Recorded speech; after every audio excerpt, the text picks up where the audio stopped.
एक बार हमारे छोटे से यूट्यूब चैनल हरिद नर्सिंग गुरु में। तो दोस्तों, आज मैं बात करने वाला हूँ बहुत ही इम्पोर्टेंट टॉपिक के बारे में, जो कि किसी भी आम व्यक्ति के लिए फ़ायदेमंद साबित हो सकता है। तो जी हाँ, हम बात करने वाले हैं निमोनिया के घरेलू उपचार के बारे में, क्योंकि निमोनिया की अवस्था में लंग्स अथवा फेफड़ों में पानी भर जाता है, जिससे व्यक्ति की मौत भी हो सकती है। तो निमोनिया के बचाव एवं उपचार के द्वारा हम इस स्थिति को बेहतर कर सकते हैं। तो दोस्तों, इस वीडियो को आप शुरू से लेकर अंत तक ज़रूर देखें, बिल्कुल भी स्किप ना करें। और जो भी इस वीडियो को देख रहे हैं, अभी से लाइक एंड शेयर कर दीजिए, क्योंकि मैं आपके लिए इस प्रकार की नॉलेजेबल एवं इंटरेस्टिंग वीडियो लाता रहता हूं। So friends, let we start our today video.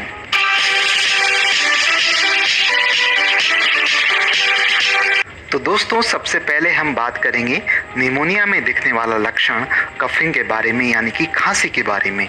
तो खांसी एक प्रकार से ऐसी प्रक्रिया है जिसके द्वारा फेफड़ों में मौजूद यह संक्रमण एवं बलगम को बाहर की तरफ निकालता है। इसलिए खांसी को पूर्ण रूप से बंद नहीं करना चाहिए। अगर खांसी बंद हो जाती है तो आपके फेफड़ों में मौजूद बलगम और संक्रमण बाहर की तरफ नहीं निकल पाता है। तो निमोनिया में जब आपकी रिकवरी हो जाती है तो उसके बाद भी खांसी देखी जा सकती है। यह खांसी 6 सप्ताह के बाद काफ़ी हद तक ठीक हो सकती है। तो अब हम बात करेंगे खांसी के घरेलू उपचार के बारे में। तो सबसे पहले उपचार में हम नमक के पानी से गरारे करते हैं। तो इस मिश्रण को प्रिपेयर करने के लिए आप लगभग 1 गिलास गुनगुने पानी में 1/4 अथवा आधा चम्मच नमक डालकर आप लगभग 30 सेकंड तक गरारे करें और पानी को बाहर की तरफ कुल्ला कर दें। और यह प्रक्रिया लगभग दिन में 3 बार दोहरानी चाहिए। तो नमक के पानी से गरारे करने की वजह से गले में दर्द, सूजन और संक्रमण की समस्या बहुत ही कम हो जाती है। दूसरा सॉल्यूशन है हॉट पेपरमेंट टी, यानी कि पुदीने की चाय। यह चाय गले में सूजन, दर्द अथवा श्वास नली एवं फेफड़ों में मौजूद बलगम को भी रिमूव कर देता है। तो इस मिश्रण को प्रिपेयर करने के लिए आप 1 कप में पुदीने के पत्ते को डाल दें और उसमें बॉइलिंग वाटर को ऐड कर दें। पुदीने के पत्ते को आप लगभग 5 मिनट तक गर्म पानी में रखें। 5 मिनट के बाद उस मिश्रण को छान लें और उस मिश्रण में आप नींबू, शहद अथवा दूध का इस्तेमाल करें।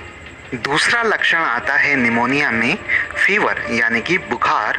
तो निमोनिया होने के तुरंत बाद अथवा कुछ दिनों के बाद यह बुखार, यानी कि बॉडी का तापमान सामान्य से ऊपर बढ़ने लगता है और यह बुखार ट्रीटमेंट के द्वारा 1 सप्ताह के बाद धीरे धीरे कम होने लगता है।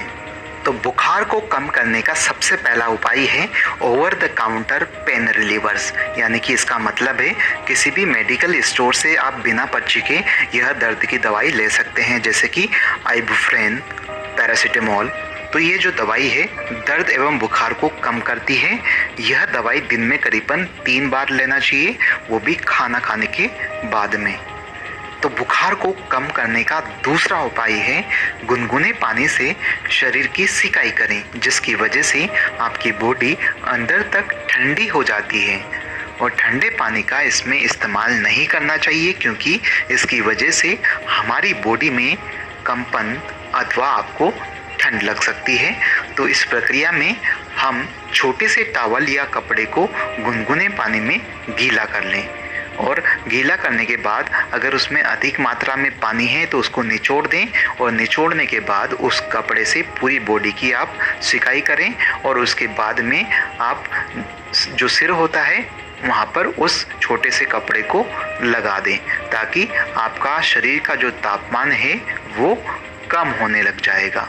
निमोनिया के अंदर तीसरा लक्षण आता है चिल्स, यानी कि ठंड लगना। जैसा कि आपने सामान्यतः निमोनिया में देखा होगा कि व्यक्ति को ठंड लगकर बुखार आती है। तो ये जो अवस्था है ठंड लगने की खत्म कब होगी? जब आपका बुखार खत्म हो जाएगा या आप उसका ट्रीटमेंट लेंगे। तो जैसे ही ट्रीटमेंट लेंगे तो आपकी शरीर में जो कंपन है, ठंड लगना है, वो धीरे धीरे कम हो जाएगा।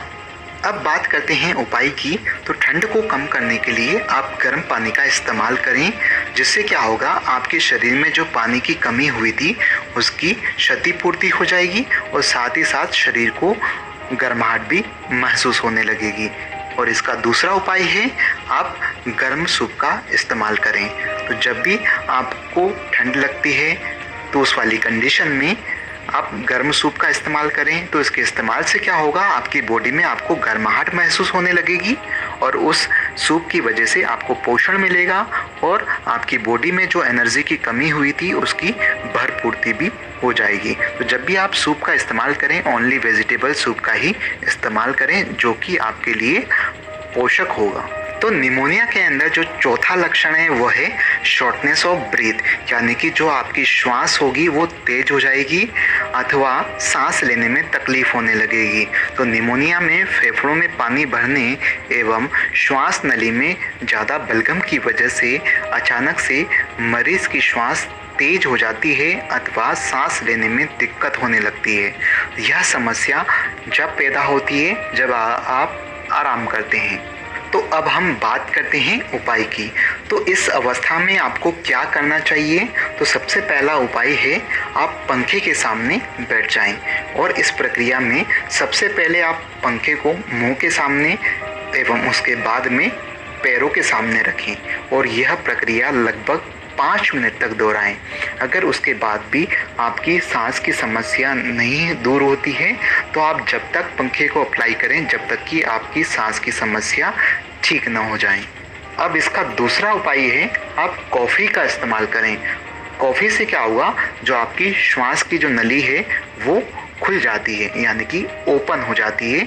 इसको आप ब्रोंकोडायलेटर भी बोल सकते हैं और इसका प्रभाव लगभग 4 घंटे तक बना रहता है। अब हम बात करेंगे निमोनिया के 5वें लक्षण के बारे में, जिसका नाम है चेस्ट पेन, यानी कि सीने में दर्द होना। तो निमोनिया में सीने में दर्द होना एक आम बात है। तो उपचार के करीबन 4 सप्ताह के बाद यह लक्षण समाप्त हो जाता है। तो अब बात करते हैं उपाय की। तो इस कंडीशन में चेस्ट पेन को किस प्रकार से कम किया जा सकता है। तो उसका सबसे पहला उपाय है हल्दी की चाय का इस्तेमाल करें। हल्दी की चाय का इस्तेमाल करने की वजह से गले में सूजन और संक्रमण की तीव्रता कम हो जाती है एवं साथ ही गले में जो टिश्यू डैमेज हो गए थे वो भी रिपेयर हो जाते हैं। तो इस मिश्रण को प्रिपेयर करने के लिए 1 कप गर्म पानी में 1/4 चम्मच हल्दी का इस्तेमाल करें और चूल्हे को कम आंच पर रखकर करीबन उस मिश्रण को 10 मिनट तक पकाएं। पकाने के बाद उसको छान लें और उस मिश्रण में आप नींबू एवं शहद का इस्तेमाल करें एवं साथ ही इस मिश्रण को पाचक बनाने के लिए करीबन 1 चुटकी काली मिर्च का जो पाउडर है उसका आप इस्तेमाल कर सकते हैं। फिर दूसरा उपाय आता है अदरक की चाय का इस्तेमाल करें। तो अदरक की चाय का इस्तेमाल करने की वजह से गले में सूजन कम हो जाएगी और जो गले में दर्द है वो भी कम हो जाएगा। तो इस मिश्रण को प्रिपेयर करने के लिए आप गर्म पानी में अदरक को क्या करें, जो कूटा हुआ अदरक होता है वो गर्म पानी में डाल दें और चूल्हे को कम आंच पर कर दें और करीबन इस मिश्रण को 20 मिनट तक पकाएं। उसके बाद इस मिश्रण में आप नींबू एवं शहद का इस्तेमाल करके सेवन। यह घरेलू उपचार आपके लक्षणों की तीव्रता को कम करता है, ना कि पूर्ण रूप से इसका इलाज करता है। तो जब भी आप घरेलू उपचार का यूज़ करते हैं तो उसके साथ साथ ही जो डॉक्टर ने आपको प्रेस्क्रिप्शन दिया है उसका भी इस्तेमाल करें, ठीक है। जिससे क्या होगा, आपकी जो निमोनिया